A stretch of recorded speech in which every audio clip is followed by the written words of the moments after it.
Welcome to Sarder TV, an idea-sharing platform founded by Russell Sarder, who's an author, investor, and the CEO of Netcom Learning. We're excited to have Tracy Pound join us today. Tracy is the chair of the board of directors for Comptia, one of the largest technology associations, and she's here to tell us more about trends in technology and its impact on the future of work. Tracy, thank you so much for joining us today. It's great to have you here. You're very welcome. Thank you for interviewing me. So tell us a little bit about yourself and your background. So I have been in tech for nearly 37 years. And for 15 of those, I worked for other people before I set my own business up. So I started out as a programmer, very quickly discovered it's not my key strength. So I got involved in doing pre-sales, consulting, training, post-sales support, and absolutely loved that. And it's been the mainstay for the majority of my career. So I work for other people. I've worked for small businesses. I've worked for some really big businesses. I've worked in the automotive industry, which was extremely interesting to be part of. And then I set my own business up in 2000.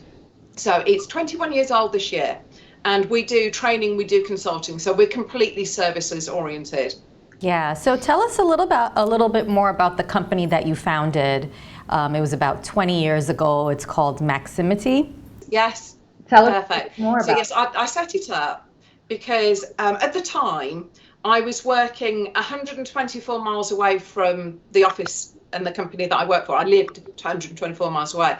And when I had my first child, I thought there's just no way I can do this. It would be, I would fall asleep at the wheel, or, something would have gone really wrong with it.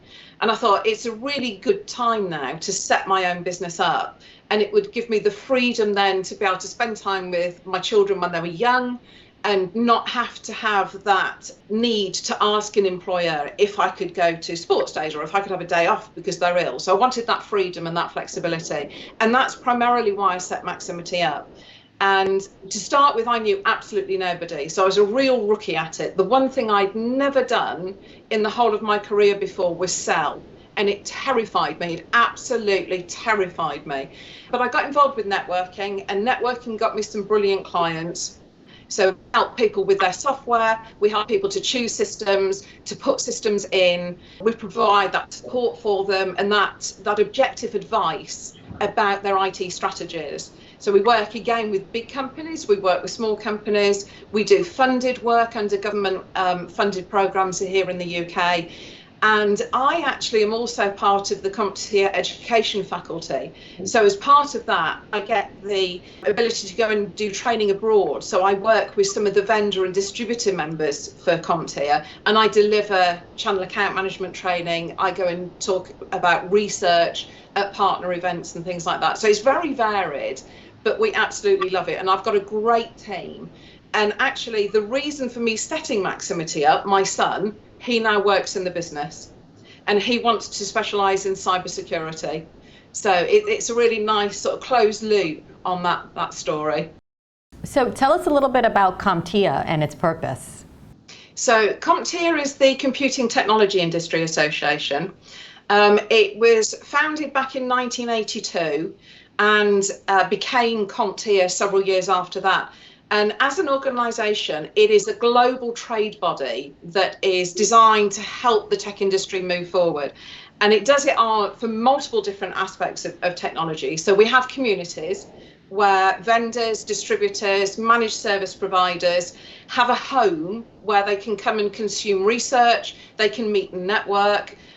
We have a lot of toolkits and resources that are constantly being refreshed to help people to run their businesses better and to learn more. And we have certifications. So we develop formal qualifications that are vendor neutral that technical staff can then take, and that helps them to build their careers. So we've got kind of both ends of that spectrum, from training people with technical certifications all the way through to the job that they have and the company that they work for. And our aim is to try and help move the whole industry forward. We're looking to try and help encourage and build a really vibrant tech industry around the world. And it's fascinating to be part of and to see the journey that Comptia goes on. And we are launching the Tech Careers Academy, which will help younger students on board and get their first jobs in the industry. We run funded programs, so we have an IT ready program, we have a cyber ready program, and they're all there to just encourage people to take up a career in tech. And it's been something that I find really interesting. I've been in tech for almost 37 years, and I don't understand why people don't like it. I don't understand why we have such a diversity problem. Because I'm a woman in tech. It's never held me back. In fact, it's probably been a bonus for me because I'm the person that stands out from the rest of the crowd. But we need more diverse people in the workforce. We need more people with better skills in general. And if you look at things like cyber, we know that we are millions short of cyber qualified staff. So if we can help educate them, and we've got several certifications that sit around cyber, and we can help those people get a job, and then we can help the managed service providers and the distributors and vendors who work in that field, then we've achieved something that's helped to make the world, hopefully, a bit of a safer place. So, security isn't the only thing that we do, but it is a very big hot topic right now. So what are some of the things that you're doing to help encourage women take up jobs in technology? So we have an arm called Creating IT Futures. And Creating IT Futures does a lot of work with disenfranchised people, with people who are at a severe disadvantage in the world. Some of that is about women, not all of it, but some of it is about women. And that's trying to encourage and run programs that are specifically designed for women to come in, get some skills and help them to get a job. Within the community, we have advancing diversity community, and that is all around trying to bring together women and other minority groups so that we can try and develop toolkits that help them to say to their HR departments, here, if you want to help diversity, here's a plan that you could follow.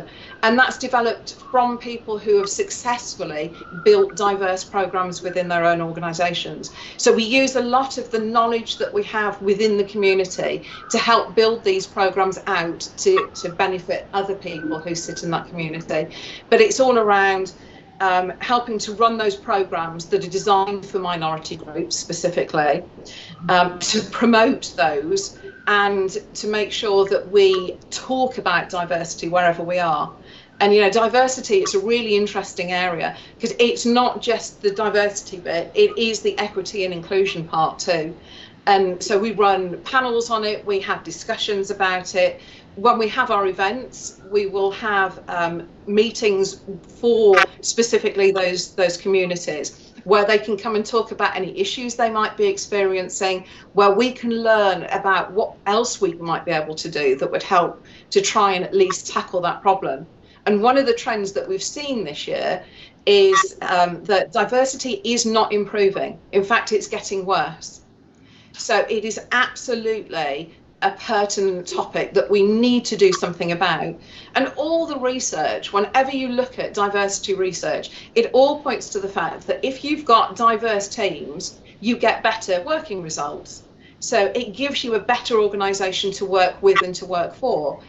But even with that said, people aren't moving forward and they're not putting enough effort into diversity to make it happen. And I think a lot of that is misunderstanding what diversity, equity, inclusion actually are. So the more we get that word out, hopefully the better educated people are, the more likely they are to recognise unconscious bias and do something about it.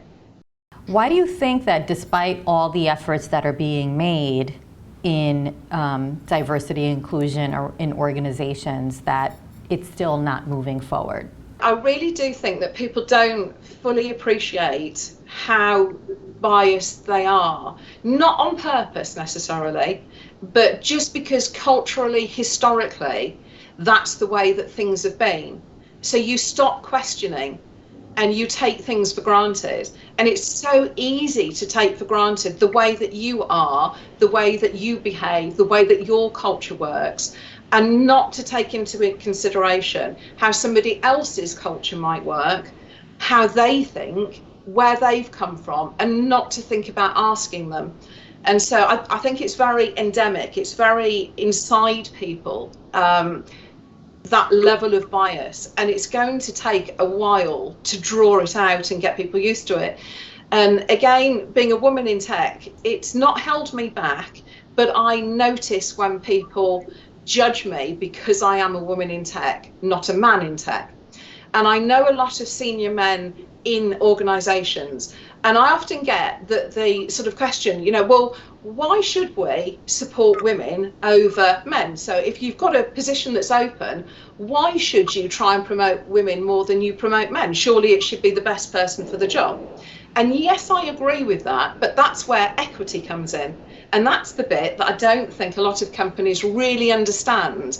It's giving that step up to somebody so that you are on a level playing field. And until we get the bit about equity, I think we'll have a big problem with diversity in general. So the more we can get people to talk about equity and to talk about what inclusion actually means as well, then I think that's why it gets stuck. So, at Comptia, we try and draw those issues out. There are loads of groups that do try and do that as well. It will just take time and a bigger voice, I think, until we've got there with that. Tell us a little bit about your role as the chair of the board of directors at Comptia. Okay, so, the role of chair is a great role to have in terms of it's there to keep the board together, and by which I mean it's to make sure that we stay on track, that the strategies that we're coming out with and are building are in line with Comptia's mission and purpose. It's to run the board meetings at a very practical level, which is not a difficult thing to do at all, but it's getting involved in the organisation. It's understanding at its heart what Comptia stands for and making sure that the board is a balanced representation of the industry. So, we have people from big businesses, we have people like me from small businesses, we have people from different geographic regions, we have people from the education sector coming onto the board as well. So we're trying to make sure that we have a diverse set of people that comprise that board. And the chair's role is just to make sure that that stays as a coherent group and on track with what we're doing as an organisation. But I love it. It's a great role to have. I am very proud to be able to say that I'm the chair of the board of directors. What are some of the key focus areas of the board today?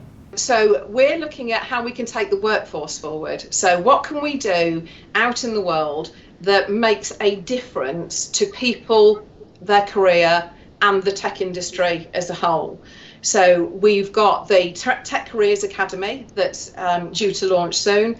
We've got some new certifications coming out, so we're trying to stay relevant. We've got Data Plus, which is going to be a data analytics certification.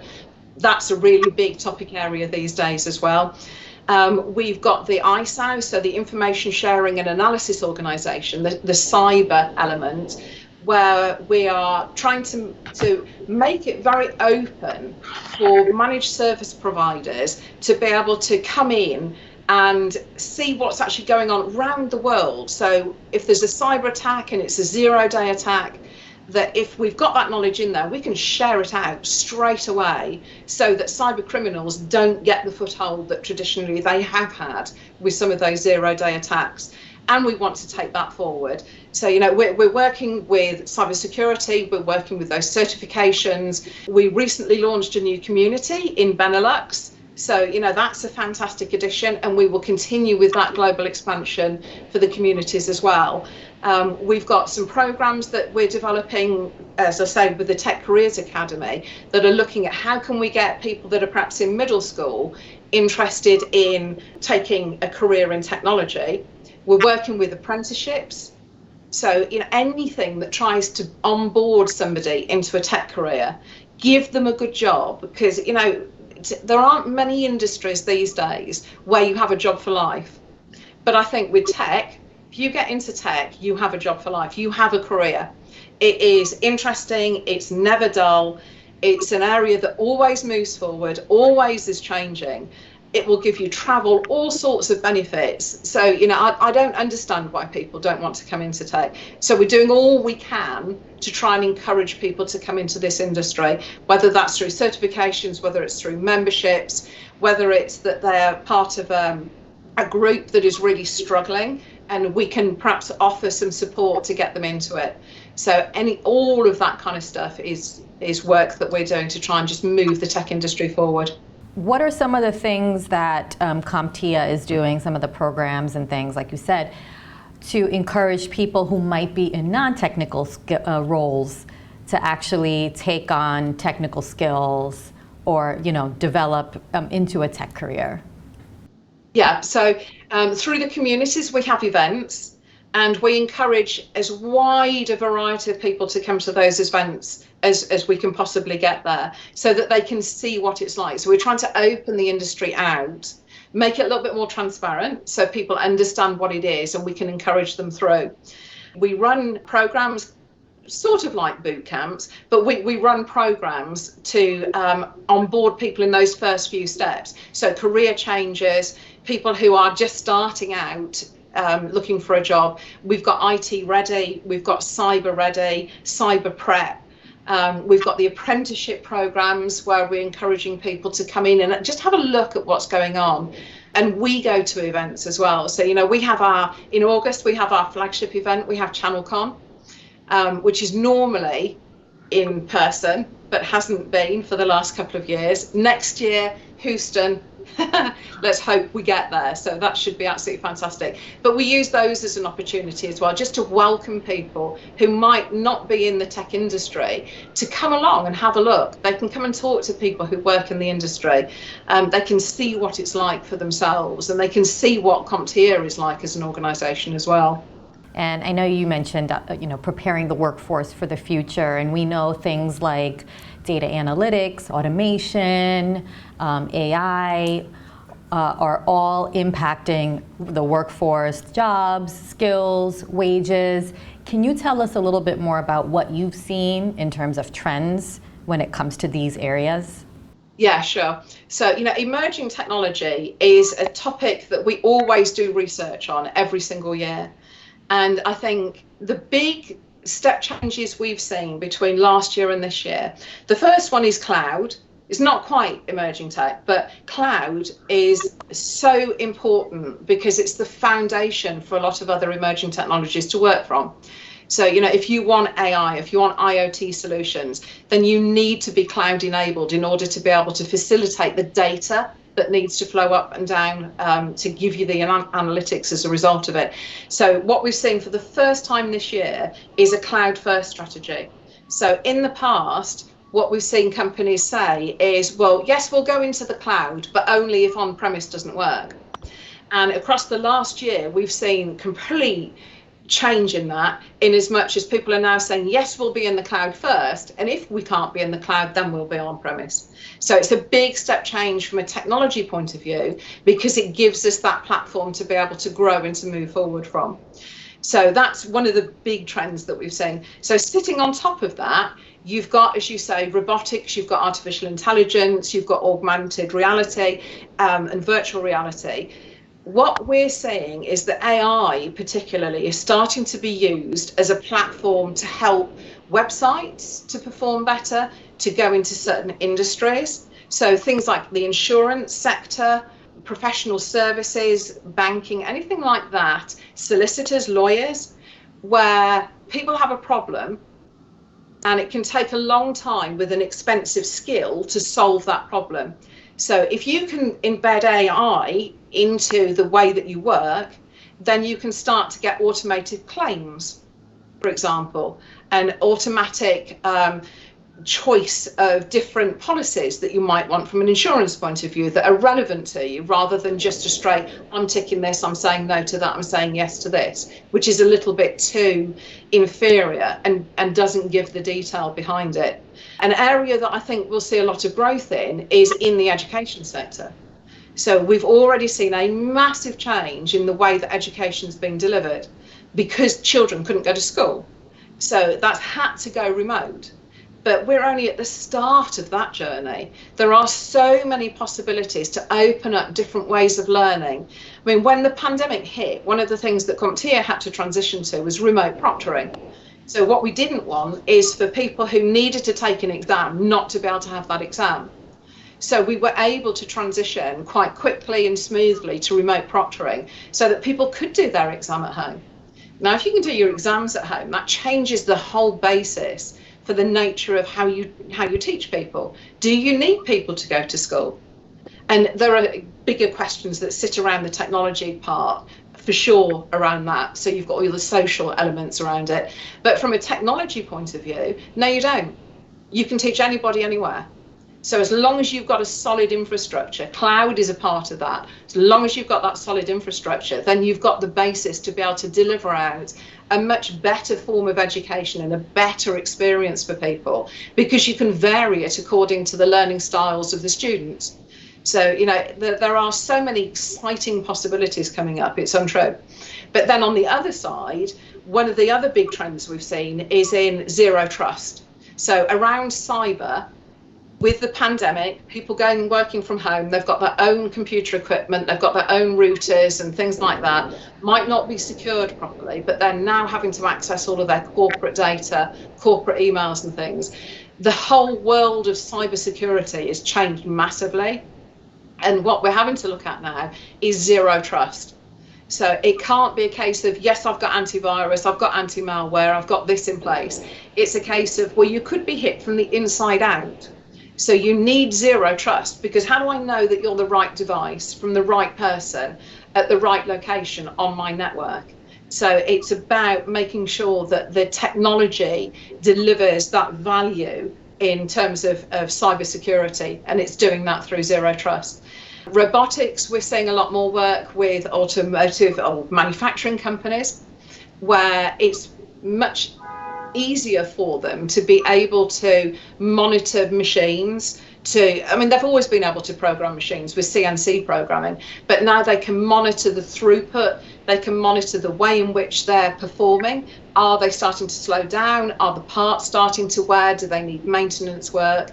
So again, we're sort of sitting on the precipice of a big sea change when it comes to manufacturing. But the downside, the hard side of that, is that manufacturing equipment is very expensive. So a lot of traditional companies won't have the ability to put new modern technology in very quickly. It's going to be over an extended period of time, just because it's not financially viable to do it in any other way. But yeah, we're seeing emerging technology being used in lots of really interesting different ways now. Sure, and clearly no industry, there's not any industry that's not going to be impacted or that already hasn't been impacted. So how does the workforce prepare? What are some of the key skills, competencies that employees and workers should be building to prepare for this or to engage in this type of work? Okay, so from a technical point, we need people who've got proper certifications, proper understanding of technology, not necessarily to work on help desks, because the nature of help desks is changing, but people need to have an understanding of things like data and how to structure data, how to share data, how to report it, how to record it.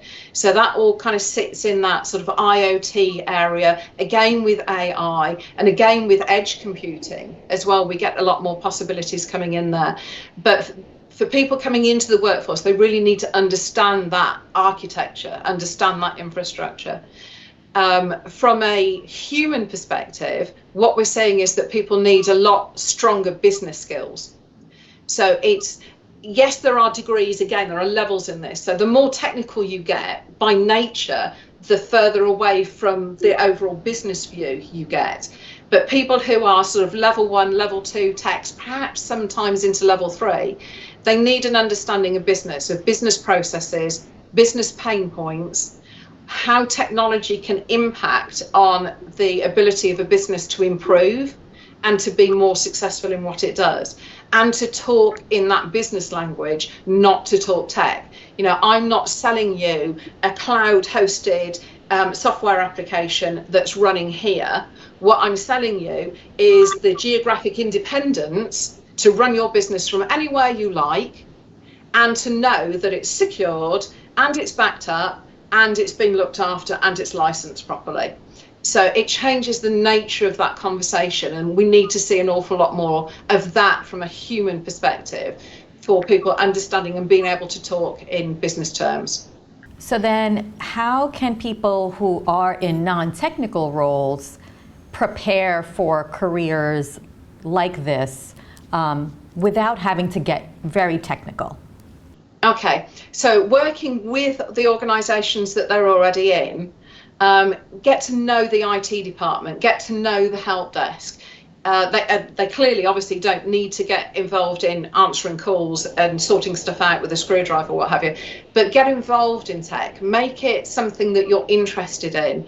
So technology hits every single job that any person can do. Whether you are working in an office, your telephone will be on an automated system. If you're in a shop, the till that you use will be connected to the internet. It's a computer. If you take orders, you have a tablet. That tablet is a computer. So almost every job that you come across has an element of technology built into it. And being curious and having a mindset that says, I'm not afraid of it, but I am going to learn a little bit about it, and I need to understand how that has an impact on my job and how can I use it effectively. So being responsible, I guess, is the way I think that those non-technical people can get involved in technology.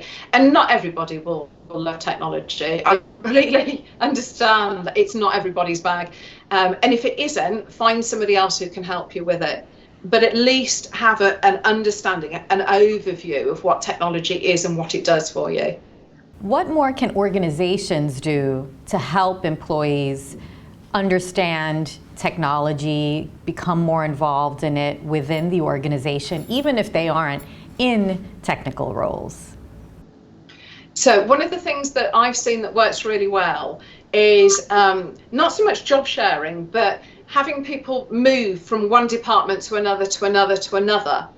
And that's not just from a tech point of view. I mean, it's great from a technology point of view, because if you get the admin team running the help desk and the help desk team in the finance department and the sales team doing some implementation work, it gives everybody an understanding and empathy of somebody else's role. And I think that's a great way to help people to understand what's actually going on within their business. So don't put people in silos, allow them to move around and spend a week just shadowing somebody else in a different department in the company so that they can see what goes on. And the other really big benefit of that is that you never know what new ideas will come out of it, because somebody who doesn't do a job will see that job with a completely fresh set of eyes. And the number of times people will come up with new ideas for things because it's, well, I'm not constrained by what I know because I've not worked here. I don't know what those barriers are. So if I come in, why do you do it that way? What have you tried doing it this way? Could you do it differently?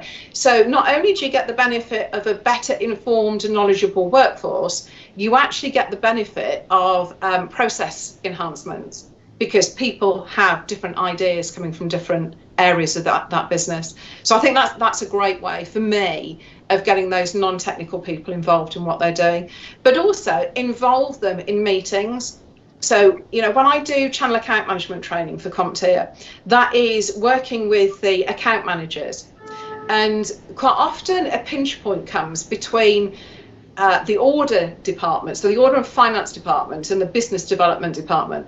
But when you get both of them together so that your customer can see, oh, this is the person that I'm talking to put my order in, that I have any queries about my account, this is the person that I'm talking to, and they can meet that person, the relationship improves and the understanding and empathy improve. So it's involving those non-technical people in some of those onboarding meetings if you're in a company that's of a size where you do that kind of thing.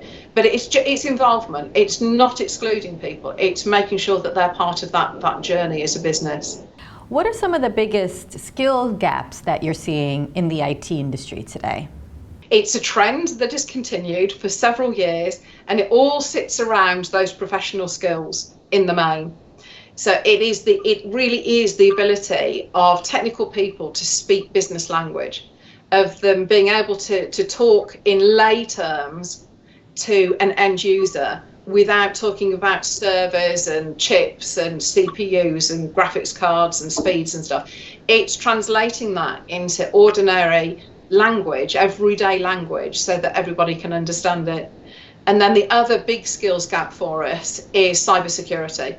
You know, we need a lot more people who are cybersecurity qualified to come into the industry to try and redress this balance between criminals and protection. And, you know, we do have a big problem with that. And it's a problem that's grown over the last year with the pandemic. What are some things that organizations, industries, governments are doing to address some of these skill gaps, or should be doing to address them? They should be building programs around it. So I know that there are lots of programs, particularly that are being built around cybersecurity. So governments are talking to businesses, they're talking to technical companies, tech companies. The insurance industry is getting involved as well. So insurance and the IT industry absolutely need to talk to each other to be able to deliver a solution for a client. So that they are starting to talk, they're starting to collaborate. So it needs programs that sit around collaboration and understanding. It needs a lot more awareness of the technical problems, because it's a complex area, cybersecurity. And it's not easy to explain. So people who get involved in it really need a good, thorough understanding of what cybercrime is, what cybersecurity is, what you can and can't do. So police forces are starting to get involved in this as well. So they're collaborating with businesses to try and help stem the problem of cyber crime. And they're helping to onboard with apprentices. So they're bringing apprentices in to give them an environment where if a business has an attack, then they can come to the police. The police have got a band of people who can then start to look at what that problem was, where did it originate from, how can you lock the network back down. So there's a lot of work, I think, being done overall. Again, it still needs to be brought together much more tightly. But the problem you've got is different governments in different countries have different views. So we need an environment where we can make sure that the governments work seamlessly around the world with tech companies. Now, given all the changes in technology and how they're impacting industry and the workforce, what can CTOs and learning leaders do to stay relevant in the future? Well, that's a very good question. So I think that is around making sure that they keep up to date with what's actually going on in the world of technology. So it's retaining their own professional qualifications, whether they're technical or whether they're business ones, like being a member of the IOD, the Institute of Directors, being a member of Comptia, being a member of other organisations like that, where they do research, where they do training. It's making sure that you have responsibility for your own career and you keep yourself up to date with those technologies and things, and that you share that learning with your peer group, so that you keep the relevance by making sure your peers understand how important it is too.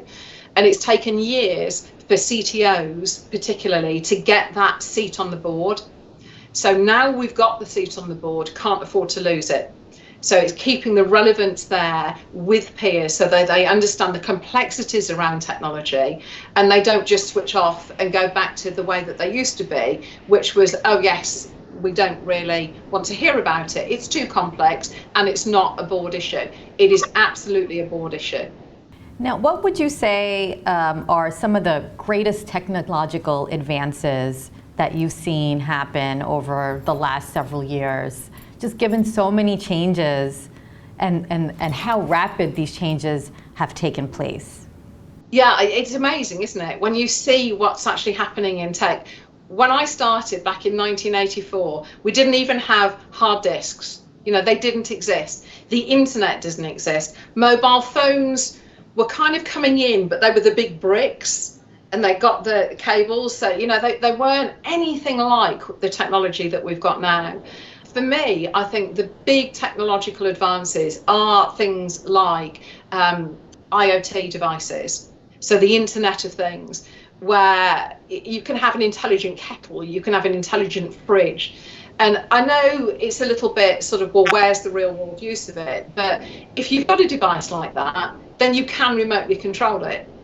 And you can get to an autonomous home. So autonomous homes, automated cities, smart cities, I think is a real big improvement, enhancement, use of technology these days to make sure that buildings are more sustainable, to make sure that we don't use more electricity than we need to use, because you can monitor traffic flows remotely and you can switch lighting off when it's not needed, and you can control traffic lights and things like that. So I think smart cities probably is the biggest technological advance that I've seen. And we know that the pandemic has been difficult for everybody in terms of work. What are some of the things that Comptia is doing to support members during the pandemic? Okay, so when the pandemic hit, we opened up a whole wealth of learning for people. So a lot of that was around being able to go online. So we had some free, lots and lots actually of free resources that were available for people to help them to be more successful in their businesses. So it wasn't just around the technical side of it, it was around leadership, it was around HR, it was around support, it was around business growth and innovation. So we did a lot around that. We did also a lot of sort of recorded webinars for people to do with business, different aspects of business. So we were just trying to support people throughout the community, no matter whether they were a vendor, a distributor, a managed service provider, just give them some value back, give them something positive to look forward to, and some learning that would help take them on that path. Well, Tracy, this was really great. Thank you so much for sharing all your insights, and really enjoyed speaking with you. Yeah, well, thank you very much too. It's been very interesting. Thank you. Thank you. And we'll see you next time on Sarder TV.